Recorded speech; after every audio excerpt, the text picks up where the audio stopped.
महाराष्ट्र राज्य द्राक्ष बागायतदार संघ में अजित पवार जी की तूफान टोलेबाजी भरणे पण आहे, बारामती मुद्दापूर लागूनच आहे, पण आता तुझ्यावर पण खूप मोठी अपेक्षा आहे. खूप मोठा लोकांचं युवा मामा काही कवींना त्याच्यातला मार्ग काढला आणि अलीकडे कृषी मंत्री झाल्यापासून कुठं काही झालं की मामा मोटरसायकलवर बसतोय, माझा बसून तिकडे जातोय, इकडे जातोय, तिकडे जातोय. ते बघतात लोक वाटतात नाही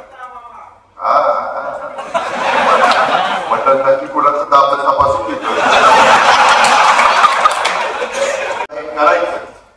मग ते कसं ते बसवायचं तिथेच व्यवस्थित बसवतात. आमचं ते मंत्रालय इतकं हुशार आहे, एखाद्या गोष्टीला काट मारायची म्हटलं तर कसं क्युरी काढायची ते त्यांना चांगलं माहिती. आणि एखादी गोष्ट आम्ही सांगितली बाबा हे आता आपल्याला करायचं आहे, हे जनतेच्या फायद्याचं आहे, महाराष्ट्राच्या भल्याचं आहे, मार्ग काढायचा म्हणजे काढायचा आहे. मग त्यांची डोकी सुरू होतात आणि बरोबर मार्ग काढले. त्याच्यामुळं तुम्ही भरणे पण आहे, सगळे फळं असणारे पेरू असे कृषी मंत्री दत्ता मामा भरणे. तसेच या कार्यक्रमात उपस्थित असलेले दिल्लीवरून आलेले आपले डीडीजी संजय कुमार सिंग,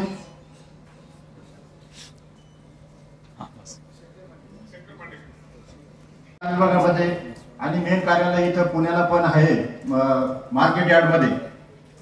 तसेच 4 कार्यालयाच्या अंतर्गत राज्यामध्ये 28 डेपो झाला. केळीचा पण बरोबर वाटा यायला लागला, केळी पण उत्पादन पुढे यायला लागलं, त्यांनी पण चांगलं परकीय चलन मिळवून देते. आणि त्यांनी काढून दिलेला एका एकराचा खर्च मागच्या 5 वर्षापूर्वी का आपण जीएसटी साधारण एकरी 50 ते 60 हजारापर्यंत जीएसटी एका एकराचा द्राक्ष बागायतदार हा भरत असतो. कोणाला वाटत असेल इन्कम टॅक्स भरणारे नोकरी करणाऱ्यांना तर आम्ही इन्कम टॅक्स भरतो, पण दादा आम्ही जो टॅक्स भरतो आमच्या उत्पन्नाची कुठलीही हमी नाही. टॅक्स अगोदर भरतो, नंतर पाऊस पडतो, गारपीट होती, नुकसान होतं, म्हणून तो टॅक्स आम्हाला रिटर्न भेटत नाही. त्यामुळे दादा एवढी मोठी इंडस्ट्री, एवढा मोठा जर आम्ही जीएसटीच्या माध्यमातून सरकारला जर 2 ते 2.5 हजार कोटी रुपये देत असेल तर त्या माध्यमातून निश्चितच काही सुविधा ज्या अडचणी सोडवण्यासाठी माझ्यासारख्या कार्यकर्त्याला प्रेम आहे. कारण का मी पहिला द्राक्ष बागायतदार आहे, नंतर मी या राज्याचा कृषी मंत्री आहे. त्यामुळे मिटिंग घ्यायचो, तिथून नंतर हळूहळू निसर्गापर्यंत आपण पोहोचलो आणि तिथून गेले काही वर्ष टिकटॉक तिथपर्यंत आपण पोहोचलो. परंतु तरी अपेक्षा वाढ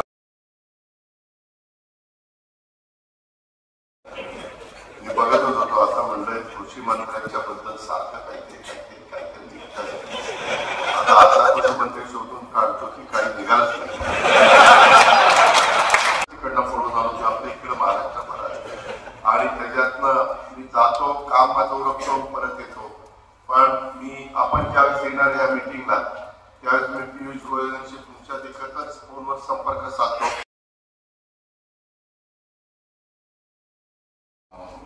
घरातही त्याचा लाडक्या बहिणीचा चुकीचा फायदा घेतला. खरं काय झालंय, खोटं काय झालंय, मी त्याच्याबद्दल आमचे महिला बाल विकास खात्याचे मंत्री आदिती तटकरेशी बोलून मंगळवारीच आमची मिटिंग असते, कॅबिनेट पण असते. मी माझ्या राष्ट्रवादी काँग्रेस पक्षाच्या सगळ्या आमदारांची मंत्र्यांची पण टीम ठेवलेली असते.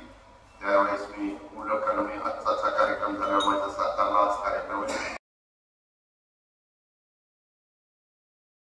भरणे पण आहे, बारामती मुद्दापूर लागूनच आहे, पण आता तुझ्यावर पण खूप मोठी अपेक्षा आहे. खूप मोठा लोकांचं युवा मामा काही कवींना त्याच्यातला मार्ग काढला आणि अलीकडे कृषी मंत्री झाल्यापासून कुठं काही झालं की मामा मोटरसायकलवर बसतोय, माझा बसून तिकडे जातोय, इकडे जातोय, तिकडे जातोय.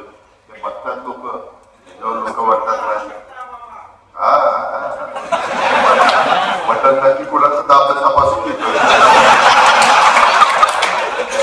यांनी वेगळं काहीतरी केलं पण आम्हाला दाखवलं. मी तिथं बोलत होतो, मी बोलत होतो, मी वॉइसला देत होतो, कारण त्याच